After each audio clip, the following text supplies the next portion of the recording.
I haven't been on the mic because I feel like I haven't had shit to share. But now, after living some life, after getting humbled, after eating a giant slice of humble pie, after moving, after going through different relationships, now I feel like I am ready to come back on here and create and share with you guys. So a lot of my learnings over the past number of years have had nothing to do with business. You know, I moved from a big city to a small town and that in and of itself, there's a lot of learnings in that, you know, feeling like a fish out of water because it turns out I'm an intense dude and, you know, I'm hardwired for achievement and growth. And when you're in a place that doesn't have that same kind of wiring, you know, how do you relate to people? How do you build relationships with people? And also, how do I reconcile my identity with myself? You know, for those of you that have less context, some of you have more, you know, I stepped into the world of business at 18 and I immediately hit, you know, a rocket. You know, I was on a ride. You know, I went from my first business to my second. I was buzzing. I was all over the news. That turned into several podcasts. That turned into a TV show. That turned into an investment fund. That turned into investing in real estate and then doing a venture-backed company. Like, I only knew up and to the right. I was like, oh, okay, I'm untouchable. I got it. I don't need anybody. I don't need anything. Like, I'm always going to have that Midas touch. And then eventually, you know, I feel like every entrepreneur that I've sought counsel from sage, wise entrepreneurs and even people outside of the field, but just sage people. Everybody goes through a season of eating humble pie.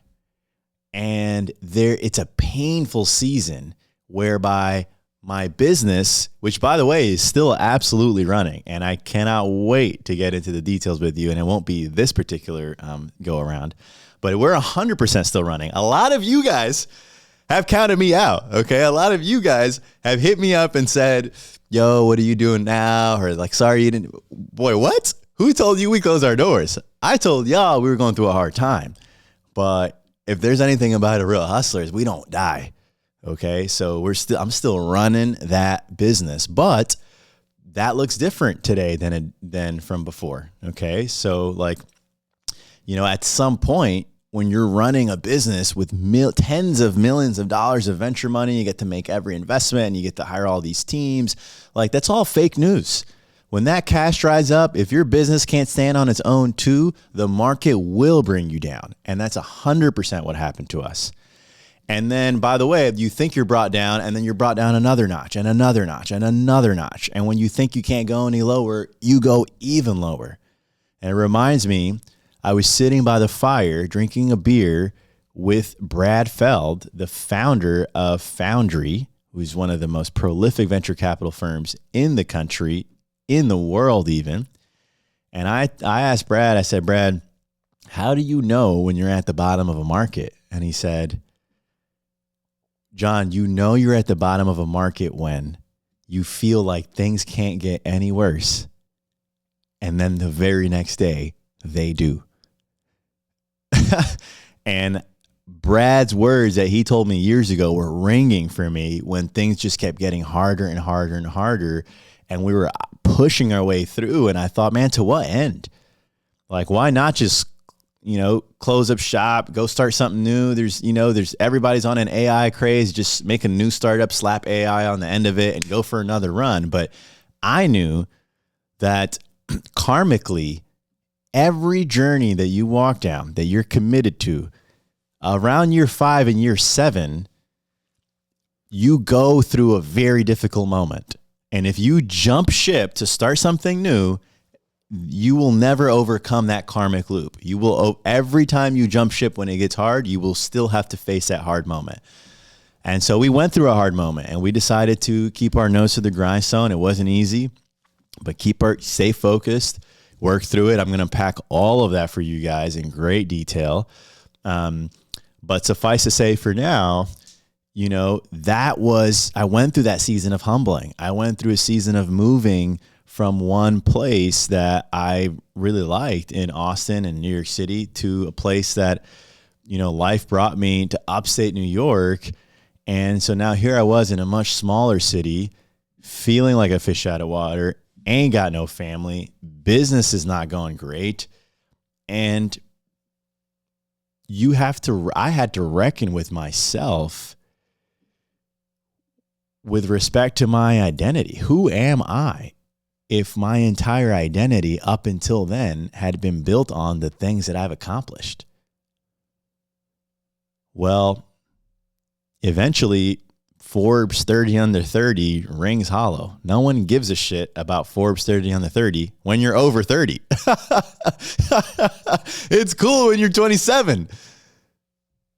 No one cares about Adweek Creative 100, about Ebony Power 100, and all these accolades that I didn't even realize I wore with a badge of pride. I didn't even realize that I had so much confidence and borrowed self-esteem, really, from the fact that I'm one of the few Black founders in the country that's raised, this amount of millions, started a venture firm, was on television. None of that matters when you get further and further away from it. These things become artifacts of the past. And then it is especially underscored when you move to a town where none of that currency equates to any value in a small town. You raise venture what? Cool. Are you a nice guy? Are you kind? Are you patient? I had to understand what my relationship with being a man was about. And now we're getting deep, and we can unpack all of these in subsequent explorations. But just to graze through the top of this, this is really what I've been going through the last couple of years. I had to look face to face in the mirror and say, what does it mean to be a man even? Is a man somebody that smells good, looks good, knows what to say, suave, has done things, has got bread, got the whip, all of those things are external. And when life reinforces that those things indeed do not make a man, and when you're in an area and a geography and a locale that also double click on these things do not make a man, then what are you left with? Well, these are questions I had to answer, and there's nobody that can answer them but for you. Luckily, though, at some point earlier in the year, this is something that I teased on my Instagram as well, but I was baptized in the faith, and I became a Christian man, a born again Christian man. And this might be the first time I've ever even said those words in a camera studio content setting. I'm still navigating how to talk about that aspect of my life in particular, but that played a huge role in understanding and rooting myself in faith. And then slowly but surely, I started to put the building blocks together of who I am to be over the next coming decades. And that's still a process that's happening in real time. But for example, I said, okay, well, if I'm not what I do, and slowly I'm learning that a man is his qualities, then what qualities would I like to embody? And of course, it's always a battle because I overcorrected. I went to this side of the pendulum where I was like perfectly docile and just like I tried to just overdo it on like all these qualities that I wanted to be. And then life reminded me, nah, I'm still me. I'm still intense and driven and ambitious and energetic. And those qualities, there's no sense in whitewashing those. But, the marriage of who you want to be and who you are, that is a process that I'm in the midst of. But to be more specific and concrete, I began to take on things that were outside of business. And that's my very first time doing that. Some of you would know that, I'm just a very intensely devoted person. So business is all I did, 12 hours a day, literally 7 days a week since I was maybe 18. And all the way through I was 30. So anyway, I picked up dance, dabbled in dance. I'm okay. I like it. I discovered the sport of beach volleyball. And obviously, I'm sharing in the clips. I love the sport of beach volleyball. I wish I would have discovered this when I was a kid.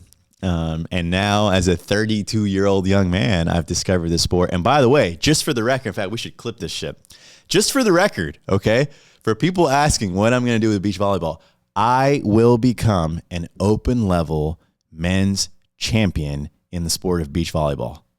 Mark my words, drop the fucking clip, timestamp it. It's going to happen. Okay?